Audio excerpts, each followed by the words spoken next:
Avec l'aide d'Akadosh Baruch, on va reprendre ce Bet Yosef qui commence par les mots Tzot Tarnegolim Orchim Babait.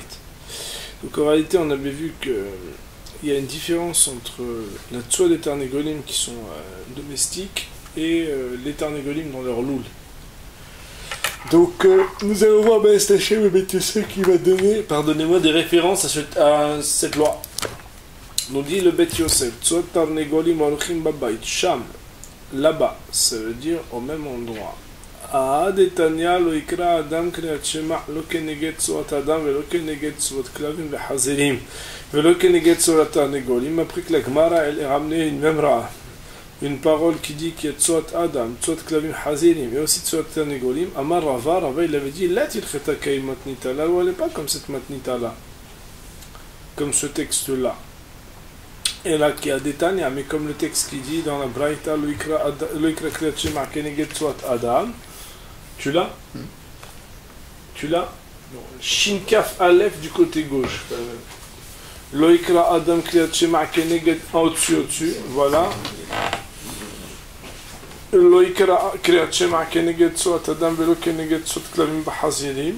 On voit là-bas qu'on ne répète que Adam et Klavim Bahazirim, mais pas Tarnegolim. Mais en plus, même quand on dit Klavim Bahazirim, qu'est-ce qu'on dit? Kolzman Sheyesh Betochan Aorot. C'est quand on met là-bas des pots tanniques que ça met une odeur encore plus nauséabonde. Katavarosh, le Rosh il a écrit Piresh Rashi, que selon l'explication de Rashi, quand il dit Letil Chetake Aech Matnita, quand on dit que la halacha elle n'est pas comme cette Matnita, comme le texte qui parlait aussi des Tzot Tarnegolim, alors Rashi a expliqué que quoi?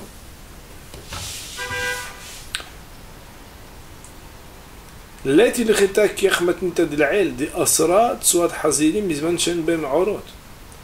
ce qu'on est en train de dire que la loi n'est pas comme celle du dessus, c'est que là-haut quand on interdisait Tzot Klavim Hazirim, on ne disait pas que ça dépend de Natan Ben Orot ou pas Natan Ben Orot, même quand l'on Natan Ben Orot ça restait interdit. Mashma aval betzot tarnegolim lo velo palig amatnita dil'el. Mais attention, tout ce que l'on venait émettre des réserves, c'est uniquement concernant Tzot Hazirim et Tzot Kelavim, pour dire que désormais, on prendra pour argent comptant la halacha ou le ma'aseh que dans un cas où il y a Natan Ben Orot, mais sur Tarnegolim, lo velo palig. On ne parle pas et on n'est pas mahloket amatnita dil'el sur le texte du dessus. Point. Alors quoi? Donc le Rosh il nous dit, si on regarde Rashi Akadosh, d'après Rashi Akadosh, Tzot Tarnegolim ça resterait interdit. Mais on irait, quoi qu'il en soit, il me semble, de midei izkira zo braïta Tzot Adam, ou d'asira bechol aynan Tzot Klavim Hazirim dafka makam shesh b'ma'orot, Tzot Tarnegolim shabbehamot lo izkira.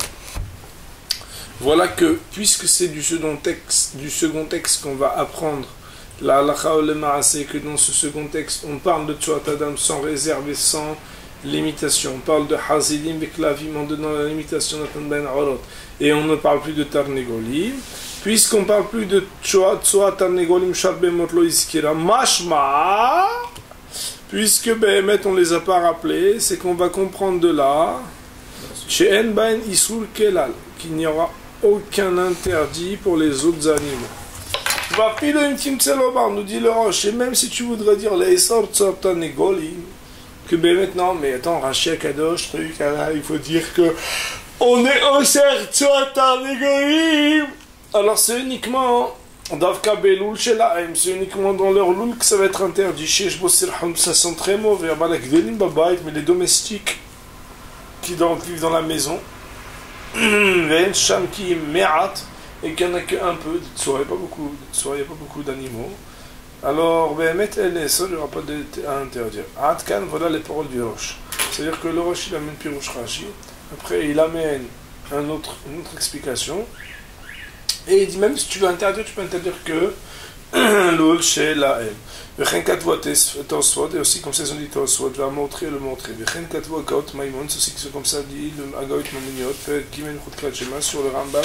Troisième chapitre de chut krat shema, vechen katav Rabbeinu Yonah, et comme c'est écrit Rabbeinu Yonah, mi ou quoi qu'il en soit.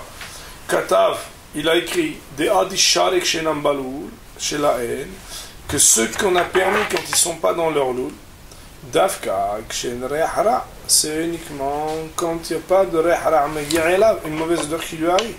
Ou Mashma, de là il se comprendrait le Aïmen Reah, Aïm Re'ahra Megi'ela, mais s'il y a une mauvaise odeur qui lui arrive. Assoud, ça serait interdit.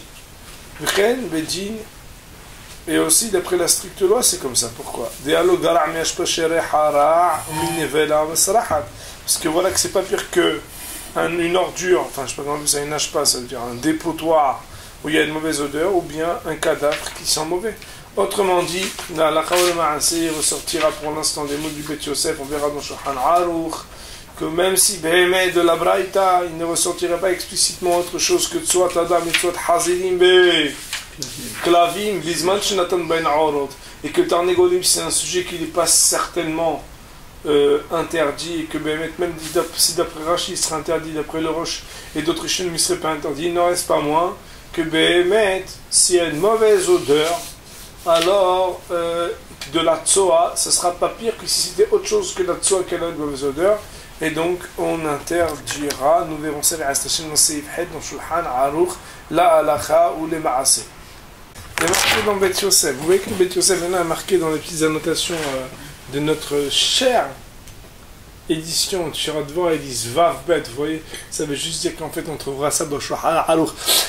C'est Aïf Vav, deuxième partie. J'avais déjà expliqué plusieurs fois que Behemet, il n'y a pas de numérologie. Normalement, dans tout le Bet Yosef, il n'y a pas de numérologie birklal. Mais comme des fois, le Bet Yosef, il écrit des choses quand il commente le tour qui ne sont pas écrites dans le tour.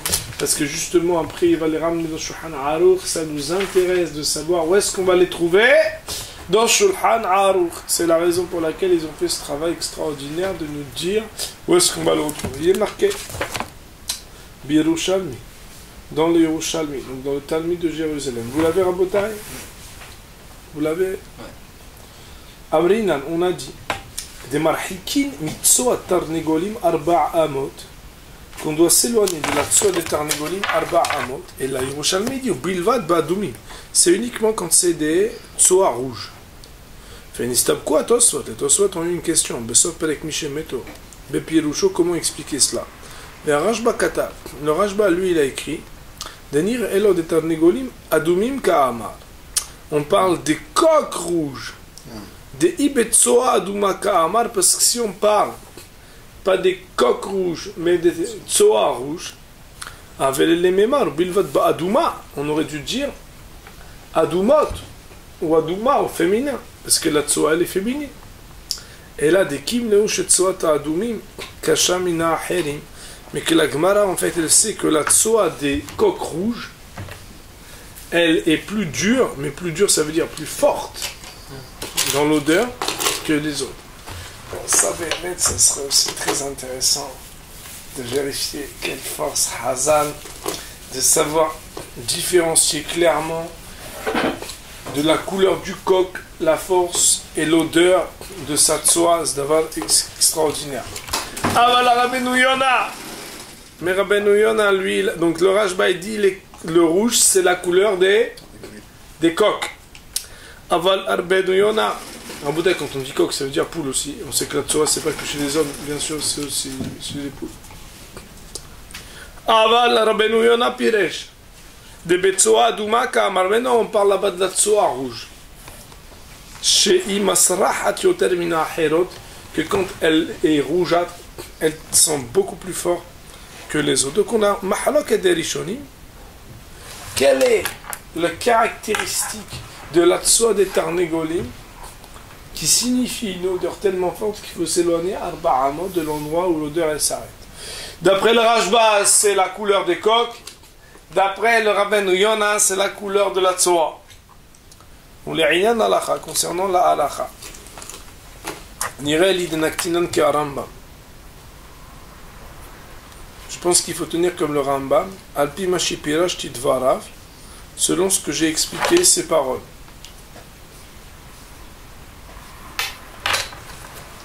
Alors vous allez attendre un instant. Béhémet, le Bet Yosef fait allusion à ce qu'il avait dit plus haut, c'est que le plus important dans le Rambam à comprendre, comme ça que lui l'avait déduit, ça dépend est-ce que Béhémet, Re'ahra ou pas Re'ahra. Si c'est Tsoa avec Re'ahra, alors ça serait interdit. Si c'est pas Tsoa, si c'est Tsoa qui n'a pas Re'ahra, c'est pas interdit. Ça veut dire que ce soit de Adam ou de Behema, ça peut être aussi de Behema. Et le Bet Yosef, je ne sais pas si vous vous rappelez, il avait dit que même les urines, si elles ont Re'ahra, alors ben, ça serait interdit. Maintenant, je ne sais pas si vous voyez une petite annotation d'Arke Moshe, petit guillemets. Mais qui ça veut dire que Behemet, toute Behema qu'elle a une mauvaise odeur, ça tsora. On n'a pas à dire devant elle. C'est pour ça qu'il ne faut pas faire la différence entre les rouges et pas les rouges. Toute chose qu'elle a une bonne odeur, oui, qu'elle soit rouge, blanc, noir, ça ne change rien. Toute chose qu'elle a une mauvaise odeur, rouge, blanche, noir, ça ne change rien. On devra interdire. Alors en fait, maintenant on va parler de la partie du tour qui dit comme par exemple quand quelqu'un il est vente. Je ne sais pas si vous vous rappelez. Il est marqué que si ça sort de lui, alors pour Divrei Torah il doit attendre. Et pour Kriyat Shema encore plus, si ça sort de l'autre, alors pour Divrei Torah, pas besoin d'attendre, pour Kriyat Shema, oui. Vous vous rappelez de ça ou pas? Je le relis. Je le relis pour le sport. Pour la Torah, je le relis. Si elle a une mauvaise odeur, chez Noaïka, ça veut dire quoi? Qu'elle n'a pas de concrétude, quoi. Elle n'est pas concrète. Ouais. Elle n'a pas une. Ouais. Kegon, comme par exemple Apaha. Apaha, ça veut dire que quelqu'un est des ventes. Maintenant, si c'est de lui que ça sort, Asur Bedivrei Torah Achichla Reah. C'est interdit de dire Divrei Torah jusqu'à que l'odeur elle s'arrête. Et il faut sur le Kriyat Shema. C'est son copain qui l'a fait. Si son copain, alors pour Divrei Torah, c'est permis immédiatement. Ça veut dire que Divrei Torah, quand c'est l'autre qui a fait, il n'y a pas de problème. Et pour Kriyat Shema, on n'a pas le droit, même si c'est son copain qui l'a fait, pour Kriyat Shema, il faut attendre. Voyons sur cela les paroles du Beit Yosef, chers amis. Vous l'avez hazak. À la fin du chapitre Mishemeto. Ils ont demandé à Rav Sheshet quand il y a un Rehara qui n'a pas d'Ikar. Maou. Qu'en est-il? Est-ce que c'est permis ou interdit? À Marléou, il leur a dit Atu Hazou. Ane Tsipe de Verav, de Ane Ganu, ve Ane Garse. Vane Midemi Davar Torah, Bekret Shema'lo. Divrei Torah Nami lo Amaran le Dehavra Vedidelo. Piresh Rashi, c'est quoi cette histoire qu'il a racontée? Voyez vous-même que quoi? Atu Hazu Anetsipe de Vera. Il y avait là-bas, qu'est-ce que c'est dire Tsipe? C'est des enfants là-dedans. Des Ane Galou. Il y en a qui dormaient, il va pas chez des Raïchenim la pierre, et on sait que quand quelqu'un il dort, il peut éventer plus facilement. Et Véane. Garce, il y en a d'autres qui étudiaient. Et on voit que puisqu'il y en a qui étudiaient pendant que d'autres dormaient, alors que quand on dort, on peut éventer, qu'Anirik c'est permis. Il dit, mais attention, tout ce qu'on voit là-bas, on peut apprendre quoi? Némi les Divrei Torah, puisqu'ils étudiaient, ça veut dire que la Torah c'est permis. Et pas Kriyat Shema. Mais deuxièmement, c'est que c'est parce que les autres ils faisaient qu'ils pouvaient étudier. Mais de là-bas, on peut apprendre que si Behemet, c'était eux qui faisaient, peut-être qu'ils ne pourraient même pas étudier. Alors il dit, il va falloir chez des Raïchenim la pierre, va aimer les girse, et Shem de l'Oefcha. Aval Kriyat Shema, c'est la Houtz Veikra. Pour Kriyat Shema, il faut sortir à l'extérieur pour faire le Kriyat Shema. Aval Dide, mais si c'est lui-même, et puis Atzmo, si c'est lui qui l'a fait, même si il faudra attendre. On peut Orhot Haïm, et dans le Orhot Haïm, כתוב בשם הרש בדרך רע של העיקר היינו תשואה מכוסה. Que Rehra chez l'Ikar, c'est comme une tsoa mechoussa, c'est comme une tsoa qu'elle est recouverte. Et on sait qu'une tsoa recouverte, ça dépendra de l'odeur. Mais en tout cas, il n'y a pas de problème si Behemet, il n'y a pas d'odeur. Katav Rosh Bitchouvé. Donc, le Rosh, il a écrit dans une réponse à Klal Dalet Siman Aleph. Qu'est-ce qu'il a écrit? Shamepih Beshaat Limudo. Que celui qui évente, il est en plein limoud. Même s'il ne doit pas s'éloigner de là où il était. Il doit s'interrompre jusqu'à ce que l'odeur s'arrête. Ouais.